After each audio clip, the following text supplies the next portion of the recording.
একটা ছোট্ট ঘটনা দিয়ে শুরু করি। আল্লাহ সুবহানাহু ওয়া তাআলার অনেকগুলো নাম আছে, তার মধ্যে একটা নাম হচ্ছে আর-রাজ্জাক। কি নাম? আর-রাজ্জাক। বাংলাদেশের জগৎ বিখ্যাত একজন মুফাসসির, তার নাম আমি বলছি না। সাইয়েদনা সুলাইমান বললেন, আল্লাহ গোটা বিশ্বের সব প্রাণীকুল, পশুকুল, পক্ষীকুল, মৎস্যকুল, মানবকুল, জিনকুল সবাইকে আমি একবেলা কি খাওয়াবো? সবাই বলেন, কথা বলেন না। লাঞ্চ খাওয়াবো, দুপুরের খাবার। সবাই বলেন কি খাওয়াবে? দুপুরের খাবার খাওয়াবো। আল্লাহ বললেন, no, it's not your duty man, it's not your job. Sulaiman, এটা তোমার কাজ না, এটা আমার কাজ, তুমি পারবা না। সাইয়েদনা সুলাইমান বললেন, আল্লাহ লেট মি ট্রাই, আমার একটু চেষ্টা করতে দেন না, আমার মনে বড় শখ। গোটা বিশ্বের বাদশাহ আমারে বানায় দিলেন, গোটা বিশ্বের প্রেসিডেন্ট করে আপনি আমাকে সিলেক্ট করলেন। আমি যদি একবেলা সবারে মেহমানদারি করাইতে পারতাম, আমার কলিজাটা ঠান্ডা হয়ে যেত। তিনি এই আর-রাজ্জাক মানে আল্লাহ রিজিক দাতা, এটাকে ব্যাখ্যা করতে গিয়ে, তাফসীর করতে গিয়ে একটা চমৎকার ঘটনা বলেছেন। ঘটনাটা আপনারা অনেকে শুনে থাকবেন। তিনি বলছেন যে ৩ থেকে ৪,০০০ বছর পূর্বে পৃথিবীতে একজন নবী এসেছিলেন। সেই নবীর নাম নবী সুলাইমান আলাইহিস সালাতু ওয়াস সালাম। ভাই নাম শুনেছেন? নবী সুলাইমানের নাম শুনেছেন? তার অনেক বেশি পাওয়ার ছিল, জিনকে বশ করে রাখতে পারত। জিনকে দিয়ে এই যে আজকে ফিলিস্তিনের যে জমিনে দ্বন্দ্ব চলছে, ফিলিস্তিনের যে মসজিদুল আকসা নিয়ে দ্বন্দ্ব চলছে, নবী সুলাইমান জিনদেরকে হুকুম করে অর্ডার দিয়ে এই মসজিদটাকে তৈরি করে নিয়েছিল। মানে জিনরা নবী সুলাইমানকে দেখে ভয় পেত। এত বড় একজন নবী হঠাৎ করে আল্লাহকে বলছেন যে, আল্লাহ তুমি তো গোটা দুনিয়ার বাদশাহ, গোটা সৃষ্টি জগতের বাদশাহ, তবে আমাকে সুলাইমানকেও তুমি এই ফিলিস্তিন সহ বিভিন্ন দেশের আমাকে রাজত্ব দিয়েছো, আমাকে বাদশাহী দিয়েছো। তো আল্লাহ, আমার খুব ইচ্ছা, আমার প্রচন্ড ইচ্ছা, তোমার এই সৃষ্টি জগতে যা আছে সবাইকে আমি 1 বছরের জন্য খাওয়ান দেবো, মানে খাওয়াবো। ভাই এই ঘটনা শুনেছেন? কারা কারা আছেন একটু হাত তোলেন তো। কারা কারা শুনেছি একটু হাত তোলেন। 2 হাত তোলেন রে ভাই, দেখা যায় না। মাশাআল্লাহ, অনেকে আমরা শুনেছি ঘটনা। এখনো মাইকটা ঠিক হলো না, 2 ঘন্টা হয়ে গেল রে ভাই। একটু চেষ্টা করো, তোমরা চেষ্টা করো তো। এই ঘটনাগুলো আমরা অনেকেই জানি। তারপরে বলছেন মুফাসসিরে কোরআন, তিনি ব্যাখ্যা করছেন, যখন আল্লাহ নবী সুলাইমান তখন বলছে, আল্লাহ আমি গোটা সৃষ্টি জগৎকে 1 বছরের জন্য খাওয়াতে চাই, আমাকে তুমি সেই ক্ষমতা বা সেই পাওয়ার বা সেই অনুমতি তুমি আমাকে দাও। আল্লাহ তখন বলছে, সুলাইমান আমার সৃষ্টি জগৎ সম্পর্কে তুমি অবগত নাও, তুমি জানো না আমার সৃষ্টি জগতে কত প্রাণী আছে, তোমার দ্বারা সম্ভব নয় আমার এই মাখলুকাতকে, সৃষ্টি বস্তুকে 1 বছর খাওয়ানো। নবী সুলাইমানকে যখন আল্লাহ অনুমতি দেয় নাই, তখন সুলাইমান আলাইহিস সালাম বলছে, আল্লাহ যদি 1 বছরের জন্য না পারি তাহলে 1 মাসের জন্য দাও। 1 মাস? আল্লাহ সুলাইমান তবুও পারবে না। নবী সুলাইমান বলছে, আল্লাহ তাহলে 1 সপ্তাহের জন্য দাও। আল্লাহ হচ্ছে সুলাইমান তবুও পারবে না। বলছে আল্লাহ 1 দিনের জন্য দাও। বলছে সুলাইমান তবুও পারবে না। আমার সৃষ্টি জগৎ অসংখ্য, তুমি একটা টাইমের জন্য খাওয়াতে পারবে না। নবী সুলাইমানও জেদ ছাড়ে না, অবশ্যই হচ্ছে আল্লাহ তুমি আমাকে একটা টাইমের জন্য দাও, মানে 1 বেলা খাওয়াবো। যখন এই কথা বলেছে, সঙ্গে সঙ্গে আল্লাহ তখন নবী সুলাইমানের জেদ দেখে আর তাকে বুঝানোর জন্য বলছে, আচ্ছা ঠিক আছে যাও, তোমাকে একটা দিনের একটা টাইম, একটা বেলার জন্য খাবার অনুমতি দিলাম, যাও তুমি গোটা সৃষ্টি জগৎকে দাওয়াত দিয়ে 1 দিন রিজিকের দায়ভার তোমাকে দিয়ে দিলাম।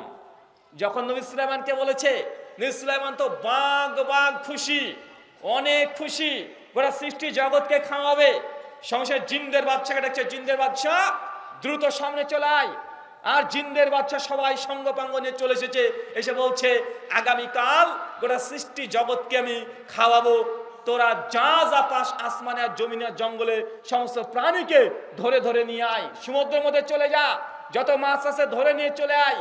যখন এই আদেশ করেছে, সঙ্গে সঙ্গে জিনরা কাজ করতে ব্যস্ত হয়ে গেছে। আকাশে যত প্রাণী ছিল, পাখি পক্ষীকুল সবকে ধরে নিয়ে চলে এসেছে, সমুদ্র থেকে মাছ নিয়ে চলে এসেছে, জঙ্গল থেকে প্রাণী নিয়ে চলে এসেছে, বিভিন্ন রকমের খাদ্য খাবার রান্না করে রেডি করে ফেলেছে। কথা বুঝতে পারছেন? যখন রেডি করে ফেলেছে, খাবার যা রান্না করেছে প্রায় 50 কিলোমিটার। কত কিলোমিটার? 50 কিলোমিটার মানে বুঝছেন কত দূর হবে? এখান থেকে 50 কিলোমিটার কত দূর হবে? দিনাজপুর। মানে যেই দিকে তাকাবেন চারিদিকে খাবার আর খাবার। মাংস তো পূর্ণ করে ফেলেছে, ফ্রাইড রাইস রান্না করেছে, বিরিয়ানি রান্না করেছে, পোলাও রান্না করেছে, গরুর মাংসের ভুনা করেছে, গরু মাংসকে কষা করেছে, হরিণের মাংস, হাতির মাংস সব কিছু রান্না করে পূর্ণ করেছে। 50 কিলোমিটার, ডান দিকে 50, বাম দিকে 50, আকাশে 50, জমিনে 50, খাবারে পূর্ণ। ঠিক পরের দিনেই সমস্ত প্রাণী চলে এসেছে খাবার জন্য। মাঝখান থেকে সমুদ্র ছিল, সমুদ্র থেকে বড় একটা তীর মাছ উঠে চলে এসেছে। এসে নবী সুলাইমানকে বলছে, আল্লাহর নবী সুলাইমান, আমি ক্ষুধার্ত, আমাকে খেতে দাও। সঙ্গে সঙ্গে সুলাইমান বলছে, এই মাছ তুই লাইনে দাঁড়া, লাইন ছাড়া খাওয়া হবে না, নিয়ম মাফিক খেতে দেবো। মাছ তখন বলছে যে আমি লাইন টাইন মানি না, আমার খিদা লেগেছে, আমাকে খেতে দাও। যখন মাছ যখন সুলাইমানের সাথে তর্ক করছে, সঙ্গে সঙ্গে জিন্দের বাদশাকে সুলাইমান বলছেন, জিন্দের বাদশাহ আগে মাছটাকে খেতে দাও, নচেতে লাইন টাইন ভেঙে দিচ্ছে, আগে মাছটাকে পূর্ণ করে খেতে দাও। মাছ তখন খাবার পূর্বে একটা শর্ত দিয়েছে। শর্ত কি?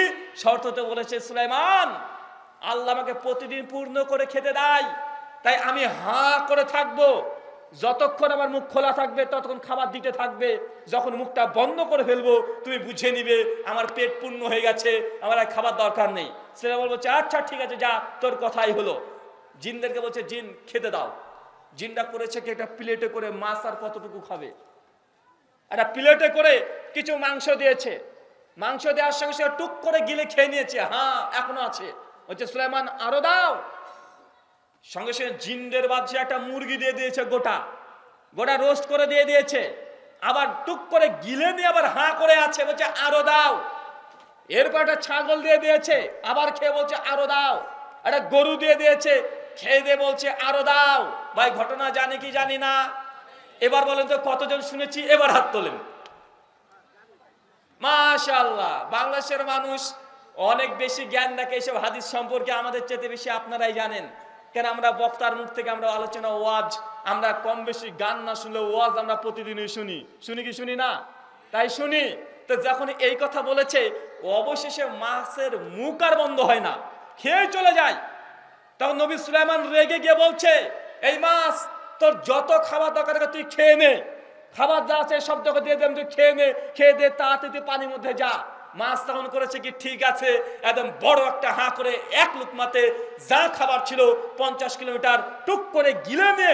হ্যাঁ, আবার বলছে আরো দে, সুলাইমান আরো দাও, এখন আমার খিদা আছে। আল্লাহ নবী সুলাইমান অবাক, বলে কি, আরে গোটা সৃষ্টি জগতের জন্য খাবার রান্না করলাম, সমস্ত সৃষ্টি জগৎকে খাওয়াবো, এই জন্য একটা পানির মধ্যে একটা পিচ্চি মাছ এসে এতগুলো খাবার খেয়ে বলছে আরো দাও, এখনো ক্ষুধা মিটে নাই। আল্লাহ নবী সুলাইমান বলছে, এই মাছ তুই খাস কত? সঙ্গে সঙ্গে মাছ তখন বলছে, আল্লাহ নবী সুলাইমান, আজকে তোমার আমি মেহমান, তুমি হচ্ছে মেজবান, মেহমানকে দাওয়াত দিয়ে তুমি আমাকে অপমান করছো। আমি আমার রব আল্লাহকে বলে দেবো, আল্লাহ তুমি যাকে রিজিকের দায়িত্ব দিয়েছে সুলাইমানকে, সে আমাকে পেট পরে খেতে দিতে পারেনি, আমি তোমার নামে অভিযোগ করবো। সুলাইমান, আমি তোমার নামে অভিযোগ করব, আল্লাহর কাছে নালিশ দেব। এই কথা যখনই বলেছে, আল্লাহ সুলাইমান মাটিতে লুটিয়ে গিয়ে সিজদারত অবস্থায় বলছে, আল্লাহ তুমি আর রাজ্জাক, তুমি রিজিক দাতা আর রাজ্জাক, এইভাবে চিৎকার মারতে শুরু করে দিয়েছে। নবী সুলাইমান বুঝতে পারলেন যে আল্লাহ হচ্ছে রিজিক দাতা, দুনিয়ার কোনো মানুষ রিজিকের ভার নিতে পারে না। ভাই ঘটনাটা সুন্দর নয়?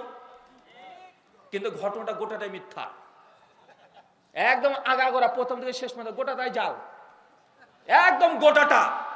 এই যতটা কথা বললাম এতক্ষণ, এর একটা হরফও কোরআনে নেই, হাদিসেও নাই। কথা বুঝতে পারছেন না ভাইজান? যতটা বললাম, এর যদি 1 পৃষ্ঠা 2 পৃষ্ঠা যদি হয়ে থাকে ঘটনা, একটা লাইনও না কোরআনে আছে, না কোনো সহিহ হাদিসে আছে। সহিহ তো দূরের কথা, জয়ীফ হাদিসেও নাই। আরে জয়ীফ তো দূরের কথা, জাল হাদিসেও নাই।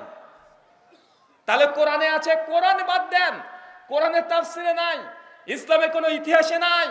অনেকে বলতে পারেন তাহলে এটা ইসরায়েলি রেওয়ায়েত, ইসরায়েলি রেওয়ায়েত, এটা ইসরায়েলি রেওয়ায়েতও নাই। তাহলে কিভাবে আসলো? বক্তারা আপনাদের মতো জনসমুদ্রকে সুন্দর করে বসিয়ে রাখার জন্য, একদম কান খাড়া করে শোনানোর জন্য, মনোরঞ্জন করে একদম রঙের রঙিল রঙিল কথা মিশিয়ে সুন্দরভাবে আপনাদেরকে ধরে রাখার জন্য বক্তারা এই গল্পটা তৈরি করেছে। কথা বুঝতে পারলেন না? এটা বক্তার তৈরি করা। অতএব সহিহ বুখারী প্রথম খণ্ড কিতাবুল ইলম পৃষ্ঠা নাম্বার 21 হাদিস নাম্বার 109 18 খানা সনদে আল্লাহ নবী বলেছেন, কোন ব্যক্তি যদি নবীর নামে এমন কোন কথা বলে যে কথা নবী বলেনি, মাকাদ মিনান নার, তার থাকার জায়গা জাহান্নাম। বক্তা চূড়ান্ত সাবধান এবং সতর্ক হতে হবে মানুষকে ধরে রাখার জন্য, অথবা গবেষণা না করে নবীর নামে কোনো হাদিস যদি কেউ বলে দেয়, সে যত বড় বক্তা হোক, যত বড় আল্লাহর ওলি হোক, ও থাকার জায়গা জাহান্নাম। এটা নবীর কথা। কার কথা? কার কথা? আমি কিন্তু বলছি না যে কোন বক্তা বলেছে, কারণ সেই বক্তাকে আমিও ভালোবাসি, আমি প্রচন্ড ভালোবাসি। যদি ভালো না বাসতাম তার নামটা উল্লেখ করে দিতাম, তাহলে জেনে রাখবেন এই ঘটনা গোটাটাই জাল। আমি আপনাকে বলে গেলাম, আপনি তদন্ত করেন।